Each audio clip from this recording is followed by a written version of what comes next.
మహాకవి ధూర్జటి రచించినటువంటి శ్రీకాళహస్తీశ్వర శతకం నుంచి 20వ శ్లోకానికి సుస్వాగతం.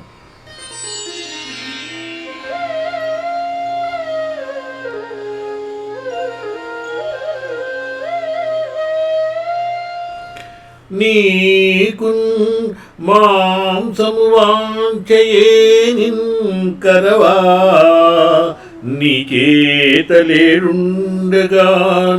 జోకైనట్టి కుఠారముండన్ అనల జ్యోతుండ నీరుండగాన్ పాకం బొప్పగటింపన్ చేతి పునుకన్ భక్ష్యంపక ఆపోయచే చేకుంటి ఎంగిలి మాంసము ఇట్లు తగునా శ్రీకాళహస్తీశ్వరా.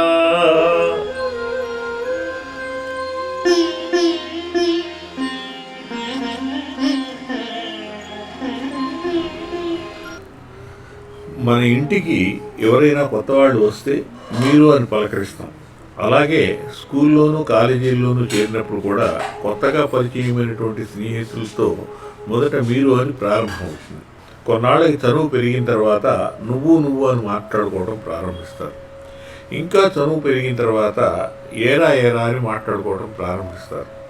అట్లాగే దేవుడితో కూడాను మనకి ప్రేమ పెరిగిన కొద్దీ ఏమండి కృష్ణుడు గారు, రాముడు గారు, శివుడు గారు మా ఇంటికి వస్తారా అని ఇట్లా పలకరించాం.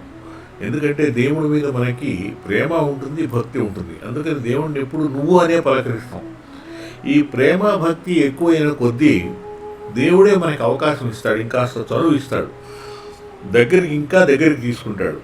ఏమైనా కాస్త ఆయనతో హాస్యం ఆడినా కూడాను దాన్ని కూడా ఒప్పుకుంటాడు, ఇంకా దగ్గరికి తీస్తాడు. ఇంకా దగ్గరికి తీసి కాస్త ఘాటుగా హాస్యం ఆడినా అది కూడా ఒప్పుకుంటాడు.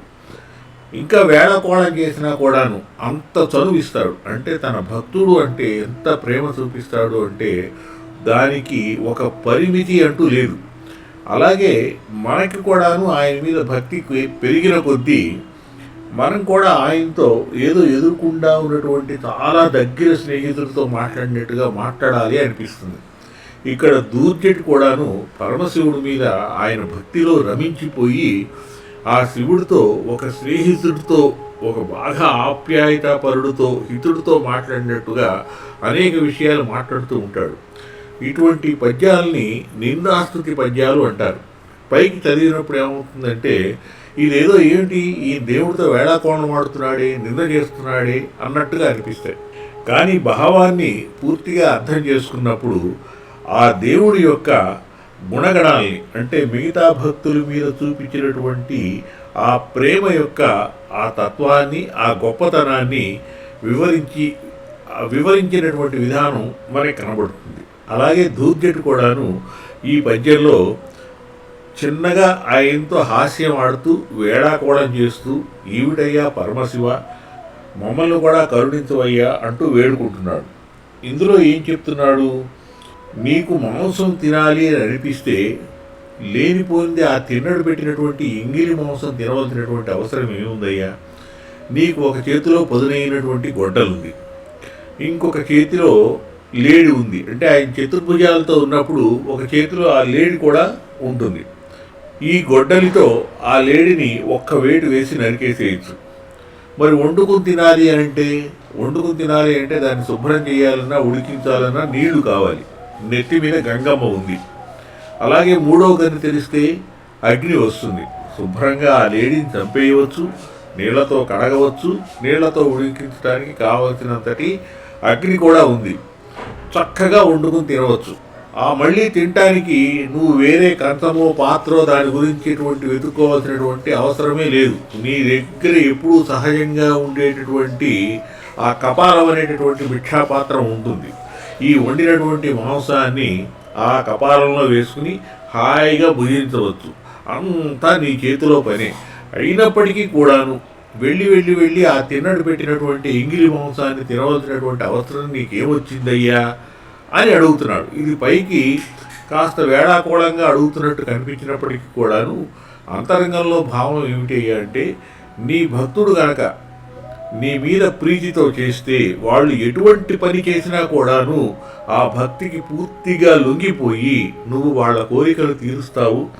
ఓ పరమశివ, నీ యొక్క భక్త వాత్సల్యాన్ని నేను ఏ విధంగా పొగడగలను అంటూ దూర్జటి పరమశివుణ్ణి స్తుతిస్తున్నాడు.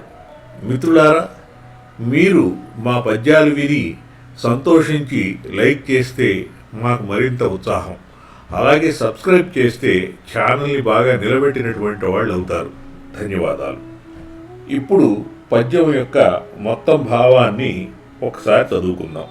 ఓ పరమశివ, ఓ భోళాశంకర, ఓ కైలాసవాస, శ్రీకాళహస్తీశ్వర, నీకు మాంసమే తినాలని కోరిక ఉంటే నీ చేతిలో జింక ఉంది, ఇంకొక చేతిలో పదులైన గొడ్డలి ఉంది, నీ కంటిలో అగ్ని ఉంది, శిరస్సు మీద గంగ ఉంది. వాటి అన్నిటితో చక్కగా వండుకుని నీ చేతి పురేలో అదే భిక్షాపాత్ర అందులోనే తినవచ్చు కదా. ఆ బోయవాడైనటువంటి తిన్నడి పెట్టినటువంటి ఎంగిలి మాంసం తినుట నీకేమన్నా భావ్యంగా ఉందా, సవ్యంగా అనిపిస్తోందా? అంటే భక్తులు భక్తితో ఇచ్చింది ఏదైనా సరే స్వీకరించేటటువంటి భక్తపరాధీనుడవి, నీకంటే గొప్ప దయ్యం వేరెవరయ్యా అని కీర్తిస్తున్నాడు దూర్జటి.